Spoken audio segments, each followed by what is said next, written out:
আজিৰে পৰা উজনিত নাপাব নগাঁৱৰ মাছ। শিৱসাগৰত 30টা দল সংগঠনে উজনিৰ পৰা মিয়া যাব লাগিব বুলি সময়সীমা বান্ধি দিয়াৰ পাছতেই নগাঁৱৰ মৎস্য ব্যৱসায়ীসকলে এক সিদ্ধান্ত লৈছে। কালিৰ নিশা আচলতে মৎস্য ব্যৱসায়ীসকলে স্পষ্টকৈ উল্লেখ কৰিছে যে কোনো কাৰণতে উজনিলৈ আৰু নগাঁৱৰ মাছ নপঠিয়াই, উজনিৰ পৰিৱৰ্তে গুৱাহাটীলৈ নগাঁৱৰ মাছ পঠিয়াব, এনেদৰে কালি কোৱা হৈছে। আৰু আজিৰে পৰা নগাঁৱৰ মাছে ভৰি নপৰিব উজনিৰ বজাৰসমূহ। মই কিছু মন্তব্য ল'বলৈ চেষ্টা কৰিম। মই এখন যোৰহাটৰ মাছৰ বজাৰত আছো, মই কিছু মন্তব্য ল'ম। দাদা, আজিৰে পৰা যিহেতু উজনিলৈ নগাঁৱৰ মাছ আৰু নাহে, কি ক'ব? মাছ নাহিলেও প্ৰব্লেম নাই আপোনাৰ। আমাৰ লোকেল মাছে ঢেৰ আছে নহয়, বিল চিল বহুত আছে, আহি থাকে। নগা মাছ নাহিলেও টেনশ্যন নাই আপোনাৰ। এক প্ৰকাৰে সুবিধা হ'ব। সুবিধা হ'ব। নগা মাছ এইটো হেৰি মাছ কাম নাই নহয় ইয়াত। ইউৰিয়া দিয়া মাছ, পটাছ দিয়া মাছ হিচাপ নাহিলেও আমাৰ ভাল। লোকেল মাছ খাওক ৰাইজে আকৌ। সেইটো য়েছ। এই ব্যৱসায়ীসকলে এটা কথা উল্লেখ কৰিছে যে নগাঁৱৰ মাছ উজনিলৈ নাহিলেও কোনো অসুবিধা সৃষ্টি নহয়। নগাঁৱৰ পৰিৱৰ্তে যদি থলুৱা মাছে বজাৰ ভৰি পৰে তেতিয়াহ'লে অধিক স্বাৱলম্বী হ'ব, নিবনুৱা যুৱকসকল অধিক স্বাৱলম্বী হ'ব বুলি কৈছে। আজিৰে পৰা যিহেতু নগাঁৱৰ মাছে ভৰি নপৰিব উজনিৰ বজাৰ, কি ক'ব? উজনি বজাৰ মানে কি আৰু সিহঁতৰ মাছ নাহিলেও হ'ব আৰু, খালি আমাৰ ইয়াতো আমাৰ লোকেল মাছ আছে, আমাৰ সেয়াও চলি যাব। উজনিৰ মাছে কিছু মানে নগাঁৱৰ মাছে কিছু হেৰিহে কৰে নেকি, লোকেল মাছ বাধা দিয়ে নেকি বিক্ৰীত? মানে কি আৰু ধৰক তেনেকৈ বিক্ৰী হয় অকণমান কম, কেতিয়াবা আমাৰ লোকেল ইয়াত নহ'লে সেইটো তাৰমানে চলি যায়, তেনেকৈ তাৰমানে অকণমান হৈ যায়। তাৰ মাছটো অকণমান কম দাম, তাৰ মাছটো অকণমান কম দাম, সেইটো কাৰণে অকণমান চলে আৰু মানে। হয়, এইসকল ব্যৱসায়ীয়ে উল্লেখ কৰিছে যে নগাঁৱৰ মাছৰ দামটো কম, সেয়েহে অকণমান অধিক মাত্ৰাত বিক্ৰী হয়। যদিহে নগাঁৱৰ মাছ নাহে তেনেহ'লে থলুৱা আচলতে ব্যৱসায়ীসকল লাভৱান হ'ব, থলুৱা মাছেৰে ভৰি পৰিব উল্লেখ কৰিছে। দাদা, আজিৰে পৰা যিহেতু নগাঁৱৰ মাছ আৰু উজনিৰ ৰাইজে নাপাব, কি ক'ব? নালাগে নগাঁও মাছ, নহ'লেও হ'ব। থলুৱা মাছৰ আমাৰ লোকেল মাছে আহি আছে।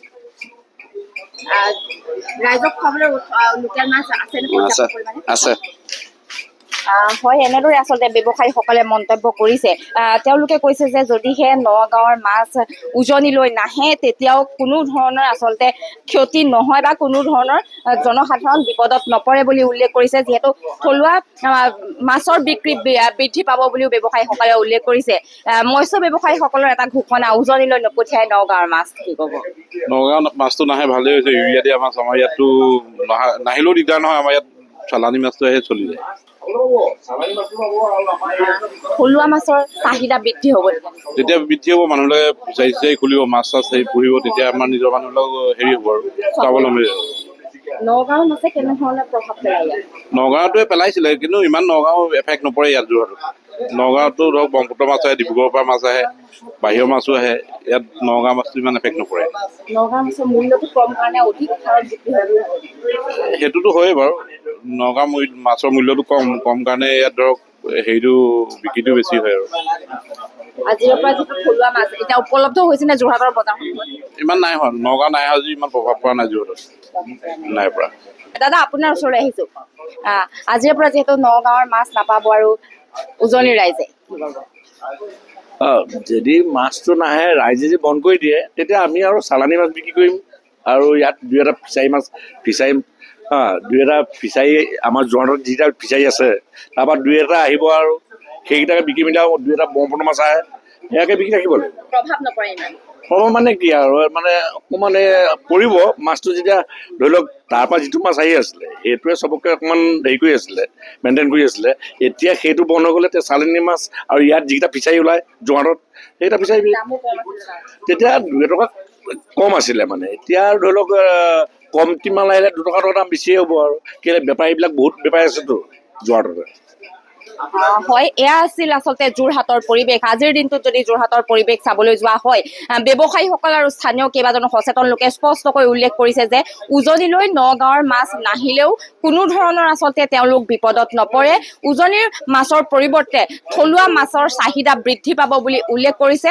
আৰু আজিৰ যিহেতু উজনিৰ মাছ যোৰহাটলৈ অহা নাই, যোৰহাটত কোনো ধৰণৰ প্ৰভাৱ পৰা নাই বুলিও কেইবাগৰাকীও ব্যৱসায়ীয়ে উল্লেখ কৰিলে, কেইবাগৰাকীও সচেতন লোকে উল্লেখ কৰিলে। আৰু স্পষ্টকৈ তেওঁলোকে কৈছে যে উজনিৰ উজনিৰ যদি নগাঁৱৰ মাছ নাহে তেনেহ'লে সকলো আচলতে লাভান্বিত হ'ব বুলিহে উল্লেখ কৰিছে। এতিয়া মই পুনৰবাৰ দেখাবলৈ অনুৰোধ কৰিছোঁ, এয়া বৰ্তমান আচলতে থলুৱা মাছ এনেদৰে অহা পৰিলক্ষিত হৈছে। বজাৰখনলৈ থলুৱা মাছ এনেদৰে আনিছে।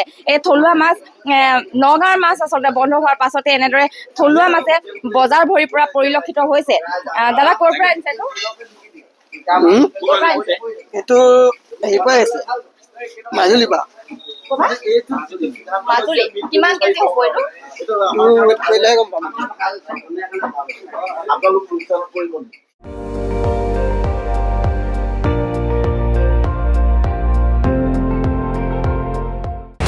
আপুনি চাই আছে ND24, সৰ্বশ্ৰেষ্ঠ নহয় সৰ্বোত্তমৰ দৌৰত।